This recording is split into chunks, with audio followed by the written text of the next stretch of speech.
자, 틱 5월 1호 시작하도록 하겠습니다. 이번 주는 구조를 묻는 한 주였습니다. 정부는 보조금의 결과를 평가하기 시작했고 BTS는 한 번의 무대로 외래 관광객 일주일치 체류를 만들어냈으며 현장은 쓸 가이드가 없다고 해소했고 정부는 최성수기 연이어 여행 할인 카드를 꺼냈습니다. 빛나는 숫자 뒤에는 인력의 공백이 있었고 화려한 캠페인 뒤에는 누적된 피로가 있었습니다. 들춰보면 모두 같은 질문입니다. 우리는 관광을 어떤 산업으로 키울 것인가 입니다.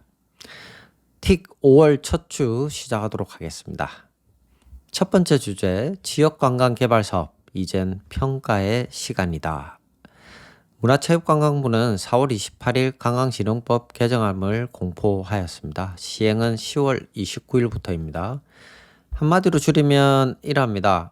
지방자치단체 보조금 사업이 얼마나 섰는가에서 어떤 효과를 냈는가로 평가받는 시대로 넘어간다는 말입니다. 그동안 반복적으로 지적되어 온 사업은 진행되었지만 성과는 불분명하고 일정은 지연되는 구조를 손보겠다는 선언입니다. 개정안을 살펴보도록 하겠습니다. 먼저 첫 번째, 대형 사업 성과평가의 본격 도입입니다. 여기서 대형 사업이라 하면 총 사업비 100억 이상을 이야기하고요. 지역관광개발 사업이 그 대상이 됩니다. 정부는 매년 초 평가 계획을 수립해 평가 기준을 정하고 사업이 실제 지역 경제에 어떤 효과를 냈는지를 분석합니다. 그리고 결과는 다음 사업에 한류되는 형태입니다. 잘한 곳에는 더 많이 주고 못하는 곳에는 덜 주겠다는 이야기죠. 평가, 집행, 재평가의 선순환 구조가 짜여진다고 볼 수 있습니다. 그러면 책임이 막중하겠죠, 그죠? 공무원도 공무원이지만 또 이를 수행하는 사업체 역시도 정말 올바른 사업체를 잘 선정하여 그 사업체가 결과를 만들어내게 할 수 있는 부분이 중요하다는 거죠. 대충 봐주는 거 이런 거 없다고 볼 수가 있습니다. 앞으로는. 둘째, 관광개발 통합관리 시스템의 구축입니다. 이게 아직 없었다는 게 좀 이해가 안 되죠. 예. 국고보조금이 들어간 모든 지자체 사업의 진행사항, 행정처리 이력, 지연사업 목록, 예산 집행 현황, 성과 지표를 한눈에 볼 수 있는 통합 시스템이 구축된다는 말입니다. 회계상으로는 이제 이러한 부분들을 처리하는 시스템이 있습니다. 이나라도 같은 것들이 있죠. 그런데 행정처리 이력이나 지연 사업에 대한 목록, 예산 집행 현황, 성과 지표 이걸 한눈에 볼 수 있는 통합 시스템은 아니었거든요. 근데 이걸 만든다는 겁니다. 지금까지는 부처와 지자체가 각각 칸막이 안에서 자기 사업만 들여다보고 있었습니다. 근데 이제 중앙정부, 지자체 모두가 같은 하나의 시스템 속에 통합된다고 볼 수가 있습니다. 투명성과 효율성, 두 마리 토끼를 다 잡겠다는 의미이기도 합니다. 셋째, 사업 지연에 대한 대응 강화입니다. 계획 대비 30% 이상 지연된 사업은 관리 대상으로 지정됩니다. 그리고 거기에 맞춤형 전문가 컨설팅이 투입됩니다. 법률, 건축, 콘텐츠 기획, 시설 운영, 분야별 전문가가 들어가 원인을 분석하고 문제를 해결하며 적기 완료를 지원합니다. 곰기 전에 손을 댄다는 의미죠. 그런데 사실 누가 전문가죠? 교수님? 아니면 현직 실무자가 이건 없이 컨설팅을 한다? 약간은 좀 고민해야 될 부분입니다. 전문가가 있기는 하는가요? 여튼. 자, 네 번째는 보조금 관리 기준에 대한 강화입니다. 보조금을 신청할 때 단순 계획서로는 앞으로 안 됩니다. 앞으로는 사업 대상 부지를 확보했다는 입증 서류를 내야 하고 지정 재정 투자, 융자, 심사, 완료 정빙도 함께 제출해야 합니다. 부지도 없이 도면부터 그렸던 사업들, 지금까지 사업들이었죠. 재원 검토 없이 예산부터 따내는 사업은 출발선에서 없어진다고 볼 수 있습니다. 정부는 연내 성과관리 전담 기관을 지정해 평가 체계 운영, 데이터 관리, 정책 개선, 지원을 맡길 계획입니다. 이번 개정안은 다소 늦은 감이 있습니다. 그렇지만 지금부터 시작하는 게 어디입니까? 그동안 너무 많이 저희들은 봐왔습니다. 또 저희 회사도 이로 인해서 큰 어려움을 겪기도 하였어요. 대규모 국책 사업을 같이 참여했다가 사업체로서 큰 피해를 입기도 한 거죠. 첫 사업을 떴는데 예를 들어서 첫 사업은 떴는데 부지 협의가 안 끝나 뭐 5 년이나 노는 사업도 있었고요. 콘텐츠 없이 건물부터 올린 채 텅 빈 채로 잡초가 자라는 시설들도 여러 지자체에서 봤습니다. 운영자가 없어 1년 만에 폐쇄된 박물관, 어림잡아 한국의 지역관광 개발 누적 투자 중 상당 비중이 사업 종료 후 5년 안에 사실상 개조피업한다고 볼 수도 있습니다. 그 책임은 누가 졌는가요? 아무도 지지 않았습니다. 그것이 지난 30년간 관광 현장이었습니다. 이번 개정의 본질은 책임이라고 저는 생각합니다. 평가가 다음 사업에 한류된다는 의미이며 부실 사업을 반복하는 지자체는 아웃시키겠다는 전략으로 저는 보고 있습니다. 또한 부지 확충 입정 및 지방재적 심사 정빙을 사전에 요구한다는 것은 예산만 따고 보자는 관행에 정면으로 칼을 대는 일입니다. 늦었지만 정말 한영해야 될 방향이라고 봅니다. 다만 다음 세 가지 정도는 지적하고 싶습니다. 먼저 첫째, 평가 지표의 함정입니다. 뭐 누차 또 이야기하는 부분이기도 합니다. 평가가 방문객 수, 매출액 같은 단기 정량 지표만 갖추면 시간을 두고 자라야 하는 콘텐츠, 체류형 사업들은 평가 첫 해부터 죽어나갈 수밖에 없습니다. 아예 배제될 수도 있고요. 그리고 이미 잘 만든 콘텐츠만 활용할 수가 있다는 겁니다. 콘텐츠는 사실 5년간 키우는 나무와 같습니다. 1년 차에 열매를 묻는 평가는 나무를 베라는 뜻이기도 하죠. 정량과 정성, 단기와 중장기 균형을 이루는 평가 체계를 세워야 합니다. 외부 전문가의 정성평가, 주민 만족도, 재방문율, 그리고 지역 자영업 매출 변동치 같은 지표가 함께 들어갈 필요가 있습니다. 둘째는 컨설팅 풀의 질입니다. 본 사업을 살리는 것은 결국 컨설팅이라고 생각합니다. 앞서 말씀드렸지만 정말 문제는 전문가의 부재입니다. 글로만 배운 전문가, 스타트업 1, 2년 하다가 시류를 타고 갑자기 나타난 자칭 스마트 전문가, 업계를 대표한다고 해서 검증도 없이 자타공인이 된 전문가들, 이들을 정말 전문가라고 할 수 있을까요? 저희들은 국가전략회의에서도 보지 않았습니까? 또한 이들을 검증하는 시스템이 있어야 하는데 사실 없습니다. 책상에서 보고서만 읽어본 전문가가 아니라 현장에서 한 번이라도 운영을 해본 사람들이 들어봐야 합니다. 관광지 운영, 시설 위탁, 콘텐츠 개발 및 운영, 마케팅, 각 영역의 현장 이력을 검증할 풀을 미리 짜둘 필요가 있습니다. 풀의 질이 곧 회생률을 결정하며 이 정책의 핵심이라고 다시 한번 강조합니다. 하지만 그 풀을 담당할 관광 전문 연구 용역사가 턱없이 부족합니다. 이는 그동안 관광 R&D 사업의 부재와 지자체 주도 관광 개발에서 비롯된다고 볼 수 있습니다. 연구 용역사 대표로서 정말 뼈아픈 바입니다. 타산업, 벤처 같은 경우는 엑셀라이팅 회사들이 엄청 많죠. 그렇지만 정말 이제 이 관광 개발 사업들을 또 교육하고 컨설팅할 이 관광 분야의 사업체 연구 용역사들은 손에 꼽힐 만큼 적다는 부분입니다. 그 중에 저희 회사도 하나죠. 셋째, 평가받는 자의 역량입니다. 평가는 정말 잘해서는 안 됩니다. 그 지자체 관광과 담당 공무원이 평가 자료를 제대로 만들 수 있어야 하고요. 사업의 성과를 데이터로 입증할 수 있어야 합니다. 1, 2년 짧게는 6개월 단위까지도 자리를 옮깁니다. 이러한 인사 구조상에서 평가가 과연 가능할까요? 저는 불가능하다고 봅니다. 전담 기관과 지자체에 있는 정기적인 교육, 실무 컨설팅 채널이 필요합니다.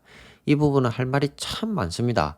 그렇지만 이 거버넌스에 대한 부분이거든요. 다음 기회에 하도록 하겠습니다. 100억 이상 사업이 본격 평가의 도마 위에 올랐습니다. 50억, 99억 사이 중형 사업으로서 평가 확장 로드맵도 함께 그려져야 합니다. 작은 사업이 모여 만드는 풍경이 결국 한 지역에 그리고 나아가서는 대한민국 관광 인상을 결정한다고 할 수 있습니다. 저는 문이 열렸다고 보고 있습니다. 들어선 자리에서 좋은 평가 문화가 자라나려면 지금부터의 운영이 더욱 중요하다고 생각합니다. 자, 두 번째, 공연이 끝난 다음 동네는 무엇을 준비하는가? BTS 효과의 진짜 교훈입니다. 문화체육관광부, 한국문화관광연구원, 한국관광공사가 4월 29일 BTS 공연의 외국인 관광객 체류 소비를 분석 발표하였습니다. 광화문 무료 컴팩 공연과 고양 종합운동장 월드투어 공연 관람객 대상 현장 설문에 통신카드 빅데이터를 결합하여 통계를 뽑아낸 겁니다.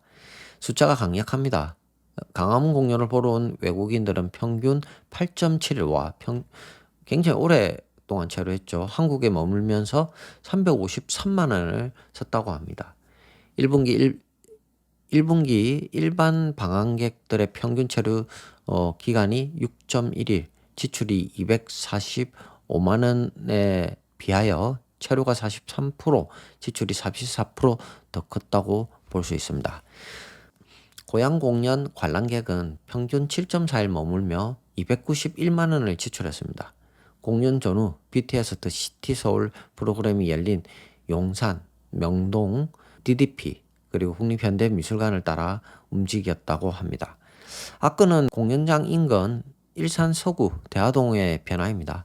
3일 동안 외국인 방문객은 1397명으로 48,581명의 35배, 외국인 카드 소비액은 890만 원에서 3억 3,780만 원으로 38배 늘어났습니다.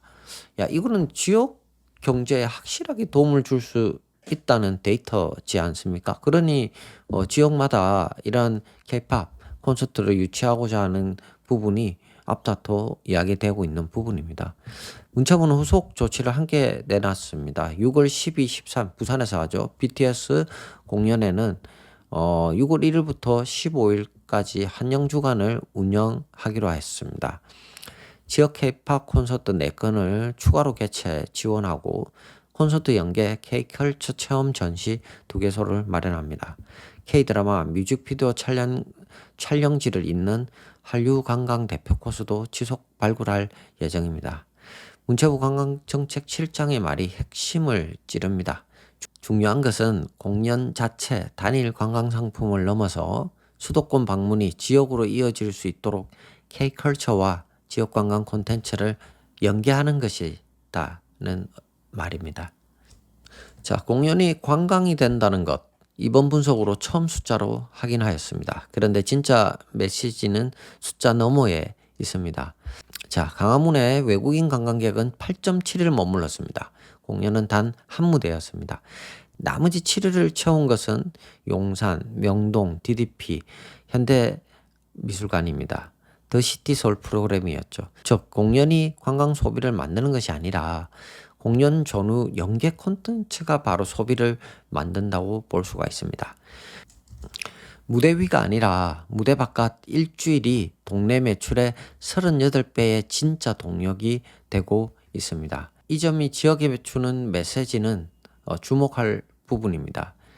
지역 도시들이 K-팝 콘서트 한번 유치하면 우리 동네도 뜬다는 환상에 빠지기 쉽습니다. 그러나 데이터는 다르게 말하죠.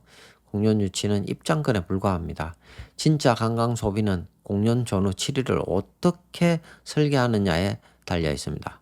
공연 -3일부터 플러스 3일까지 도시 프로그램을 통째로 설계를 할 필요가 있다는 것입니다. 그래야지 이 관광객들이 동네에 풀린다고 볼 수가 있습니다. 공연일에 식당 한번, 호텔 1박, 그리고 다음날 서울로 떠나버린다면 무엇이 남겠습니까? 정부는 6월 12, 13일 BTS 부산 공연을 앞두고 환영 주간을 설계하였습니다. 공연 11일 전부터 공연 후 2일까지 보름이라는 시간을 통째로 묶어서 외국인 관람객들의 동선을 부산 안에 가두는 그릇을 짠 것입니다. 이것이 광화문 고양 데이터에서 배운 가장 중요한 한 줄이라고 볼 수 있습니다. 공연은 점, 환영 주간은 선, 도시 전체 프로그램이 면을 만든다고 볼 수가 있습니다. 지자체가 준비해야 할 일은 분명합니다. 첫째, 공연 전후 보름 단위의 콘텐츠 캘린더를 미리 짜야 합니다. 부산이라면 해운대 강안리 야간 프로그램, 강통시장 자갈치, 미식 코스, 감천 문화마을의 포토투어, 부산국제영화제 사전 행사 같은 것들이 BTS 콘서트와 한 묶음으로 묶여야 관광객들이 분산 유치가 될 수가 있습니다. 외국인 팬들에게는 BTS 보러 부산 와서 7일을 알차게 보낼 수 있다는 메시지가 가야 그 7일치 소비가 부산 안에 떨어진다고 볼 수 있습니다. 둘째는 외국인 결제 동선 인프라의 기본기를 닦아야 합니다. 1만 명이 가던 동네에 4만 8천 명이 몰려온다는 거죠. 외국어 메뉴, 다국어 결제, 화장실 안내 표지, 통역 안내 동선이 무너지면 38배의 소비는 38배의 불만으로 바뀔 수가 있습니다. 2주 전에 이를 점검해야 되고요. 이에 대한 대책을 세울 필요가 있습니다. 셋째, 공연 종료 후 재방문 동선입니다. 외국인 팬들은 BTS 한 번을 위해 한국에 와서 다음에는 한국 자체를 위해서 다시 온다고 볼 수가 있습니다. 공연을 보러 온 팬들에게 다음에 또 오고 싶은 부산을 남겨야 단발이 아니라 반복으로 바뀔 수 있다는 의미이죠. 부산 곳곳에 가게 환영합니다. 아미와 같은 메시지 한 줄. 제가 이번에 그 강화문 그 콘서트 할 때 유심히 주변을 둘러봤는데요. 한 가게가 정말 인상적이었습니다. 그 보라색 그 BTS를 상징하는 색깔로 풍선들을 건물 전체를 둘렀더라고요. 와, 당연히 제 같아도 아미는 당연히 그 가게를 방문하지 않을까 생각이 듭니다. 이런 부분을 부산 마케팅 팀에서는 적극적으로 소상공인들과 콜라보해서 함께 지원할 필요가 있을 것으로 보입니다. 또한 작은 굿즈, 사진 명소 등 이런 디테일이 1년 뒤 재방문율을 만든다고 봅니다. K-팝 공연은 더 이상 문화 행사가 아닙니다. 그것은 외국인 일주일치 체류 소비를 끌어오는 도시 프로젝트라 봐야 합니다.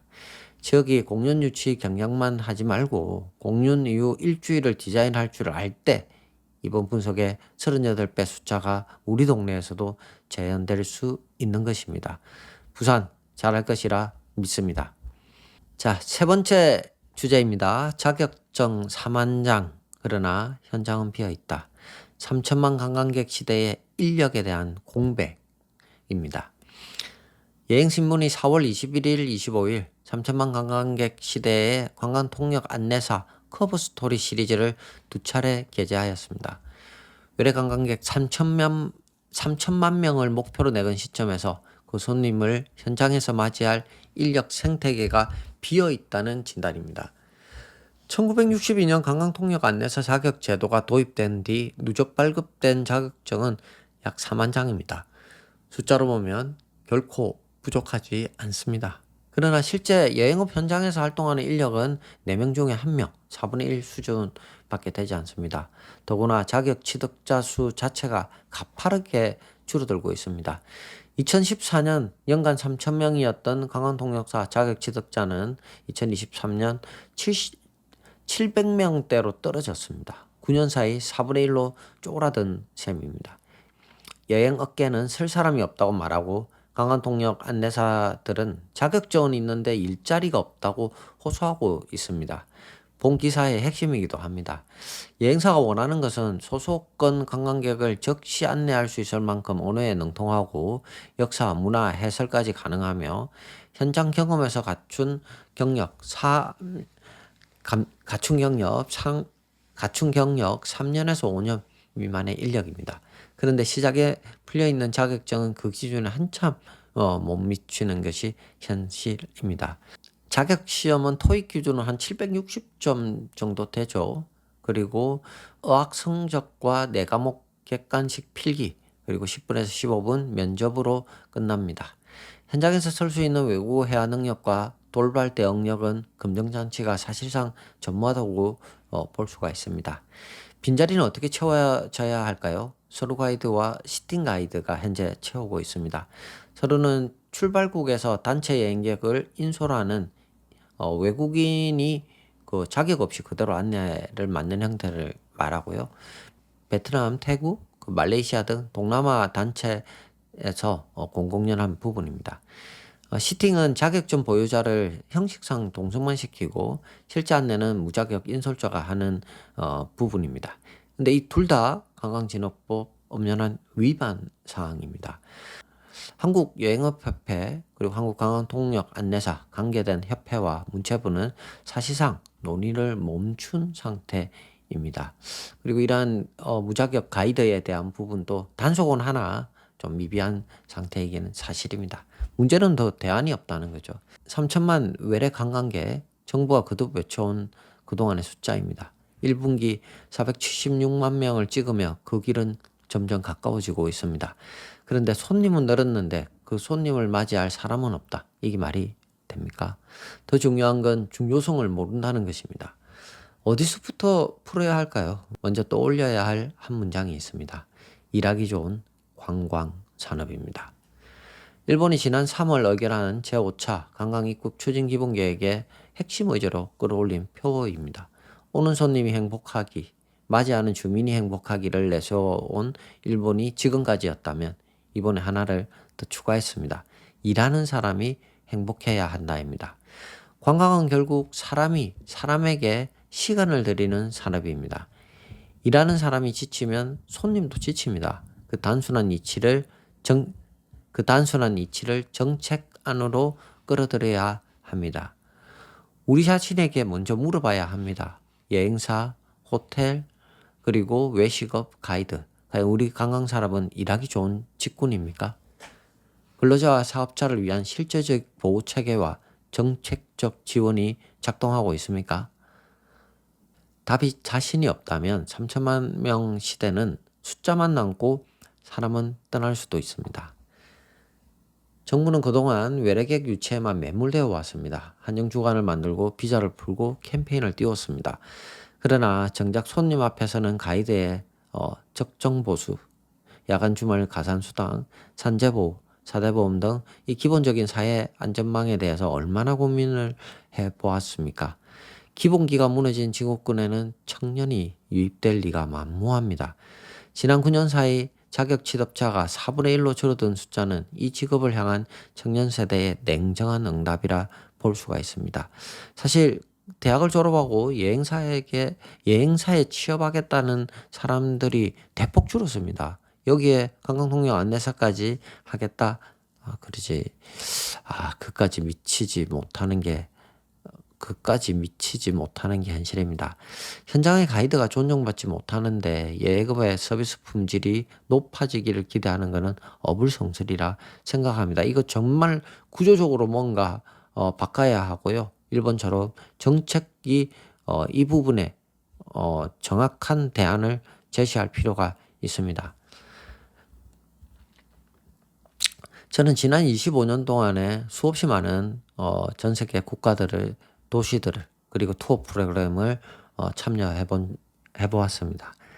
일본, 대만, 태국, 이탈리아, 스위스 현지 가이드들 그들은 늘 자부심에 넘쳤고 미소로서 저희를 한대하였습니다.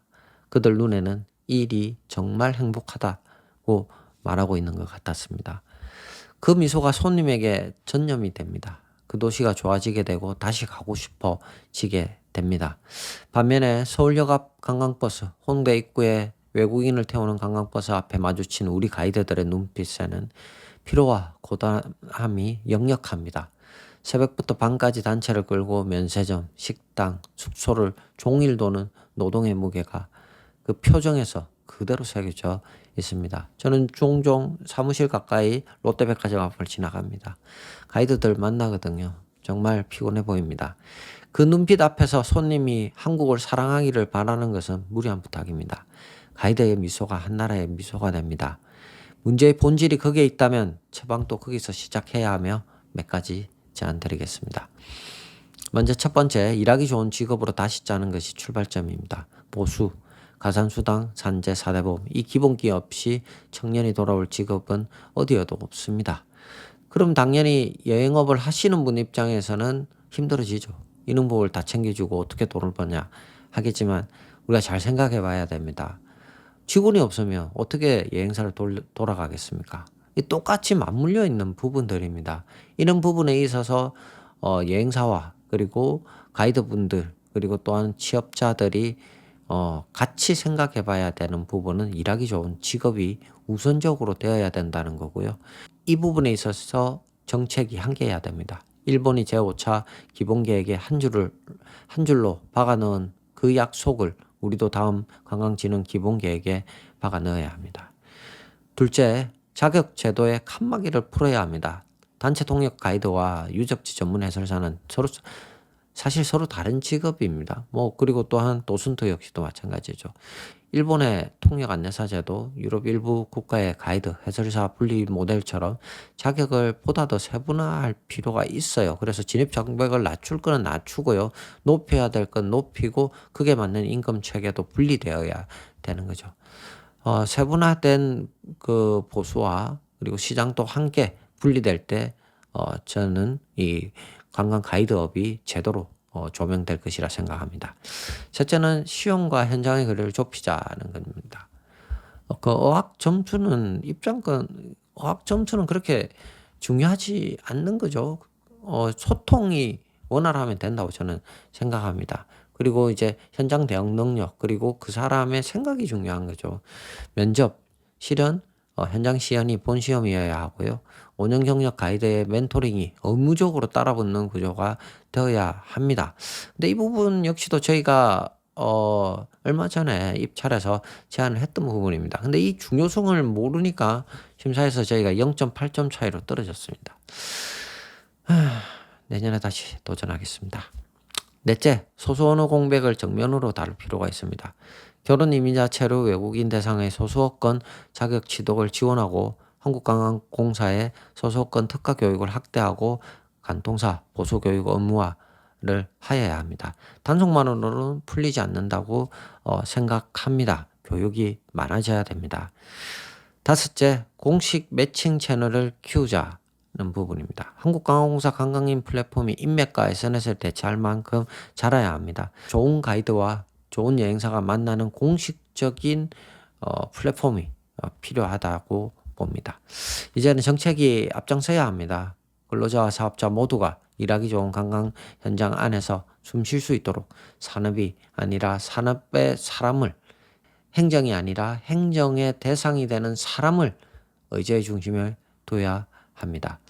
관련 협회 또한 한 목소리를 낼 시점입니다. 한국여행협회와 한국관광통역안내사협회가 평행선을 달리는 시간이 길었습니다. 간동사의 근익보호와 여행사 경영 현실은 부딪히는 의제처럼 보이지만 앞서서 말씀드린 바와 같이 같은 산업 생태계 위에서 함께 무너지거나 함께 자라는 의제입니다. 협회가 입을 모을 때 정부가 움직입니다.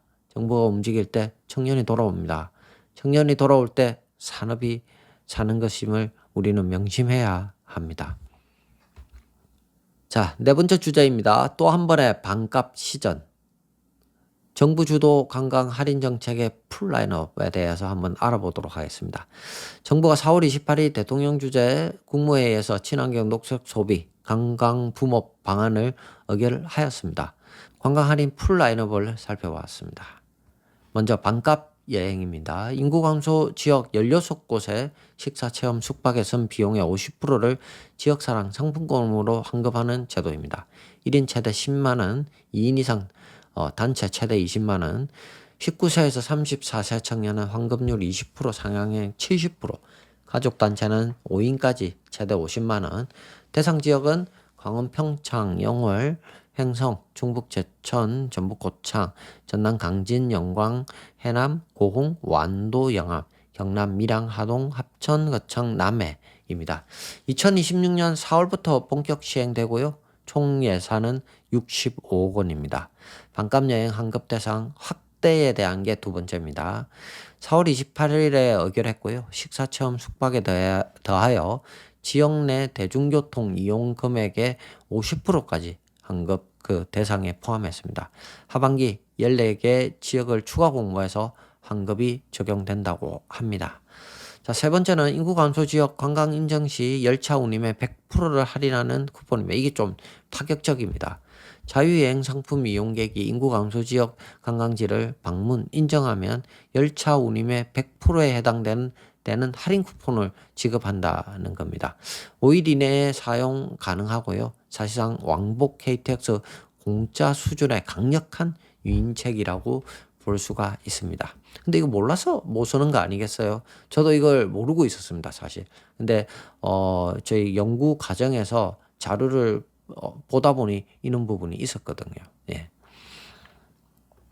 자, 숙박 쿠폰 30만 장 추가 공급입니다. 기존 네 번째는 숙박 쿠폰 30만 장 추가 공급입니다. 기존 20만 장에서 30만 장을 더해서 50만 장을 더 쓴다는 거죠. 추경 112억이 투입됩니다. 비수도권 인구 감소 지역이 그 대상이 됩니다. 6월, 7월 여름맞이 숙박 페스타에 집중 활용할 계획이고요. 할인폭은 2만 원에서 7만 원입니다. 기존 쿠폰 사용 기한도 5월 초까지 연장하고 연박 쿠폰으로 더 오래 머물도록 유도하고 있습니다. 사실 이렇게 프로모션을 하다 보니까 저희가 저희가 타 지자체하고 연계해서 하는 프로모션이 영향을 주더라고요. 당연히 이제 할인되는 곳에 사람들은 가게 되고요. 한 번 여행 갈 수 있는 횟수가 뭐 일반인들은 제한적이지 않습니까? 매달 뭐 여행 다니고 할 수 있는 건 아니지 않습니까? 그러다 보니 이제 할인으로 여행을 가게 되면 다른 지역에 여행을 안 가는 역효과도 생기는 부분이 존재를 하였습니다. 다섯 번째는 반값 휴가, 근로자 휴가 지원 사업입니다. 정부, 기업, 근로자가 공동 적립한 여행 경비를 지원하는 사업이죠. 이거 매년 하고 있는 부분입니다. 기존 중소기업, 소상공인 근로자 대상으로 중견기업 근로자 약 4만 5천 명까지 확대하였습니다. 총 대상자가 14만 5천 명 규모이고요. 문체부 관광정책관에 따르면 반값 휴가의 소비 창출 효과는 9.1배에 다다른다고 합니다. 자, 여섯 번째는 공무원 연가보상비 조기 지급입니다. 6월 30일 기준 5월 말 지급에서 4월 30일 기준 5월 중 조기 지급으로 변경하였습니다. 5월 연가 사용을 적극 장려해 공공부문이 국내 여행 분위기에 합류하는 부분입니다. 근데 사실 이 부분은 이제 분산 휴가를 많이 가고 있어요. 굳이 이렇게 한다고 한들 그 효과가 있을까라는 부분은 좀 의문입니다. 그리고 일곱 번째는 여행가는 보험 캠페인과 여름맞이 숙박 세일 페스타입니다. 여행가는 보험은 4월에서 5월, 그리고 여름맞이 숙박 페스타는 6월에서 7월입니다. 두 캠페인이 있는 형태로 해서 봄, 여름 내내 정보 주도 할인이 끊기지 않도록 설계를 했다는 점입니다. 자, 펼쳐놓고 보면 어림잡아 추경 포함 한 1천억 원대의 직간접 재원이 봄, 여름 두 분기 동안 관광 할인에 투입된다고 볼 수가 있습니다. 저는 이제 하반기는 더 늘어나지 않을까라는 생각이 좀 듭니다. 효과는 사실 부정하기 어렵습니다. 반값 휴가 9.1배의 소비 창출 효과는 분명한 사실입니다. 황금 연휴인데 이 정도 마중물 없이 텅 비어 있는 지방 숙소를 바라보는 것만이 답은 아니라고 생각하며 단기 처방으로 효용은 인정합니다. 그래서 무조건 할인을 부족하는 건 아니에요. 할인은 해야 됩니다. 라는 게 저의 생각입니다. 그러나 정책적으로 분산하거나 그리고 또한 할인을 할 때 해야 되는 거죠. 신규 콘텐츠를 만들었거나 이럴 때는 당연히 할인을 해야 합니다. 25년 관광 현장을 지켜본 저로서는 한마디 하고 싶은 게 우리는 할인의 함정에 너무 오랫동안 빠져 있다는 겁니다. 그것도 성수기 시절에. 봄이 오면 반값 여행이 풀립니다. 매년 그렇죠. 황금 연휴가 다가오면 숙박 쿠폰이 풀립니다. 여름이면 숙박 세일 페스타가, 가을이면 또 다른 캠페인이 자리를 하고 있습니다. 5년째 이어지는 풍경입니다. 쿠폰이 풀릴 때마다 관광객이 움직이고 쿠폰이 사라지면 거리는 다시 비는 구조입니다. 지자체 입장에서 보면 매년 봄마다 본부에서 내려오는 캠페인 공문을 행정적으로 처리하면 됩니다. 콘텐츠를 키우지 않아도, 동선을 다시 그리지 않아도, 운영의 질을 끌어올리지 않아도 일단 한 시즌은 지나갑니다. 하지만 소는 누가 키웁니까? 콘텐츠를 키우지 않고 어떻게 관광산업을 일으킬 수 있다고 생각을 하십니까? 답답합니다. 하지만 이번 패키지에는 그나마 눈에 띄는 진전도 있습니다. 하나 반값 여행 환급 대상에 대중교통이 들어왔다는 점이죠. 단순하게 볼 게 아닙니다. 소비 보조에서 한 발 나아가서 차 없는 여행이라는 라이프 스타일을 유도하는 정책의 신호입니다. 친환경 녹색 소비라는 큰 틀과 정합성을 가지고 있는 거죠. 그리고 둘, 입국 방문 숙박 체험 시금 전 과정을 통합하는 지역 관광 토탈 패키지를 신속하게 추진하자는 약속입니다. 단계별 할인이 아니라 여정 전체를 묶어 설계하겠다는 신호죠. 이건 진짜 괜찮다고 생각합니다. 그러나 본진은 본진대로 더 중요한 질문을 던져야 합니다. 쿠폰 없이도 가고 싶은 지역을 우리는 만들고 있는가라는 것입니다. 인구 감소 지역 16곳, 30곳, 44곳, 100곳으로 그 대상이 확대되어 가고 있지만 정작 그 지역에 자리 잡은 콘텐츠 그리고 플레이어들, 체류 환경은 5년 전과 무엇이 달라졌습니까? 쿠폰은 첫 방문을 만들 수 있습니다. 그러나 두 번째 방문, 세 번째 방문은 콘텐츠가 만들어야 하는 것입니다. 자, 이번 주는 4개의 이슈를 풀어봤습니다. 돈을 어디에, 어떤 결과를 보고 쓸 것인가. 보조금은 결과로 평가받기 시작했고 BTS는 한 무대 너머에 일주일이 진짜 관광이라 가르쳤으며 인력의 공백은 손님이 늘수록 더 깊어지고 있고 정부는 또 한 번 1,000억대 할인 패키지를 풀고 있다는 겁니다. 이 4개의 이슈가 한 책상에서 만나야 합니다. 우리는 5년 뒤에 만약 이게 만나지 않는다면 우리는 5년 뒤에도 똑같은 풍경을 다시 볼 가능성이 큽니다. 40년은 그렇게 해왔지 않습니까? 물론 성장은 했지만 그 이면이 어두웠다는 겁니다. 평가 없는 보조금, 동선 없는 공연, 사람 없는 가이드, 콘텐츠 없는 할인을 계속 되풀이하고 있었다는 거죠.